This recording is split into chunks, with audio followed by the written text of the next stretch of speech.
시장 하락세가 가팔라지면서 투자하는 우리들의 마음도 심란해지고 있습니다. 기본적으로 최근 시장 하락의 주범은 약해지고 있는 노동 데이터입니다. 현지 시간 금요일 실업률은 전달 대비 소폭 내려갔지만 전달, 전전달 제가 전해드린 대로 큰 폭으로 깎여 나온 비농업 고용 지수, 그리고 전달 대비해서는 좀 올라갔지만 예상을 밑돈 이번 달 논팜 페이롤 숫자를 본 시장은 장 초반, 금요일 장 초반 아주 잠깐 갈등했지만 결국 주가를 큰 폭으로 끌어내렸습니다. 이번 숫자도 숫자지만 계속해서 전달 나온 고용 데이터가 큰 폭으로 하향 조정되는 이런 이벤트가 지속해서 발생을 하면서 시장이 이제 정부의 고용 데이터를 믿지 못하는 상황이 발생을 하는 것으로 이게 또 남은 증시의 어려움 중 하나라고 생각이 듭니다. 주식시장은 고용의 약화 그리고 이로 불거진 침체 내러티브에 반응하면서 큰 폭으로 내려갔지만 문제는 때로는 시장은 침체에 영향을 받아 내려가지만 반대로 침체를 알려주는 선행 시그널 역할도 해준다는 사실입니다. 이 그래프 보시면 이게 Y축이 S&P 500 지수를 로그 스케일로 나타낸 그래프고요. X축은 1960년부터 2020년까지 기간을 나타냅니다. 그리고 회색으로 표시된 부분이 익숙하시겠지만 경기 침체 기간을 나타내고요. 노란 삼각형이 전미경제연구소 NBER이 경기 침체를 공식적으로 발표한 시점을 보여줍니다. 그리고 파란 점은 경기 침체 이전의 증시 고점을 표시해주고 있습니다. 자, 보시면은 지난 사이클 많은 부분에서 주식시장이 고점에서 먼저 내려왔고 경기는 전미경제연구소가 침체를 선언하기 이전에 이미 침체에 돌입했으며 전미경제연구소가 침체를 확인한 시점에는 이미 침체의 중반 이상을 넘어간 적이 많았습니다. 심지어 침체가 끝난 이후에 침체를 뒤늦게 선언한 적도 있었습니다. 하지만 잘 보시면 주가가 고점을 찍고 내려올 때 항상 침체였던 것은 아닙니다. 그냥 건전한 조정인 적도 많았습니다.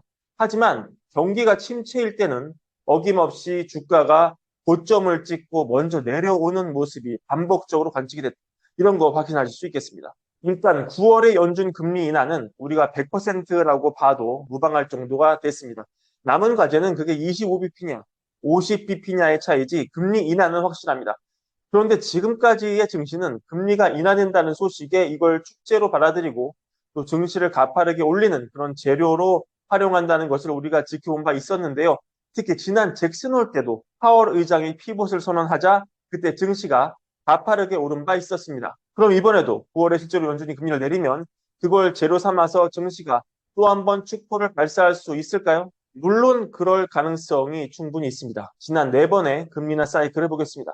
그중 2번은 증시가 올랐고 2번은 금리 인하 이후에 증시가 내렸습니다. 증시가 오른 상황 먼저 보겠습니다. 1985년 상황 그리고 1995년 이후의 상황입니다. 그래프에서 보실 수 있지만 증시는 안정적으로 우상향하면서 금리 인하가 주는 수혜를 10분 누리고 있었습니다. 확실히 금리 인하가 미국 증시의 호재가 됐습니다. 그럼 이 2번의 반대 사이클은 뭘까요? 2001년 이후의 사이클 그리고 2007년 이후의 사이클입니다. 이때는 닷컴 버블 그리고 글로벌 금융 위기를 겪으며 경제가 침체를 겪었던 때였습니다. 이때는 금리 인하에도 불구하고 경기 자체가 너무 무너졌기 때문에 증시는 버티지 못하고 하락하는 움직임 보였습니다. 그러니까 결국 금리 인하는 두 가지 얼굴을 가지고 있는 것입니다. 경제가 침체에 빠지지 않는다면 금리 인하는 증시에 선물을 줍니다. 조달 비용을 낮추고 경제를 활성화시키고 소비를 진작시키는 본래의 목적을 달성합니다. 하지만 침체가 온 경우의 금리 인하는 증시에 미치는 영향은 무용지물이었습니다. 침체 공포 때문에 금리를 내릴 수밖에 없는 상황에서 내린 것이기 때문에 별 효과가 없었습니다. 그래서 결국 이번 사이클도 침체가 오냐 오지 않느냐가 중요합니다. 침체를 피하면서 금리를 내릴 수 있다면 증시는 상승으로 화답할 것입니다. 하지만 이 길의 끝이 침체라면 우리는 증시 하락을 예상해야 할 겁니다. 일단 금리 키를 쥐고 있는 연준 위원들은 침체 가능성을 부인합니다. 보수적으로 반응할 수밖에 없기 때문에 어쩔 수 없을 겁니다. 제가 지난 영상에서 크리스토퍼 월러 연준 이사와 윌리엄스 뉴욕 연은 총재에게 전해드렸는데 한결같이 침체 가능성은 부인했습니다.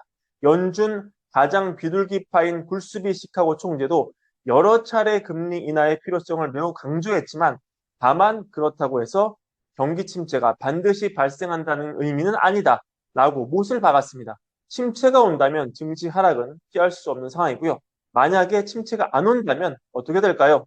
지금까지 역사를 보면 금리 인하 이후 소형주가 가장 많은 강세를 보였습니다. 소형주는 금리 인하 이후에 첫 3개월 10.9% 상승, 첫 6개월 14.2% 상승, 첫 12개월 26.6% 상승했습니다. 하지만 중형주는 12개월 상승이 22.4%에 불과했고 대형주는 3개월 5.6, 6개월 9.4, 12개월 15.6% 상승해서 모두 소형주와 중형주에 비해서 상승폭이 낮았습니다. 만약 우리가 침체를 피한다면 이런 역사가 되풀이될 수 있을지도 또한 향후 재미있게 지켜볼 관전 포인트가 될 것입니다. 오늘 준비한 브랜드 영상 여기까지고요. 월걸부 구독과 좋아요도 함께 부탁드립니다. 감사합니다.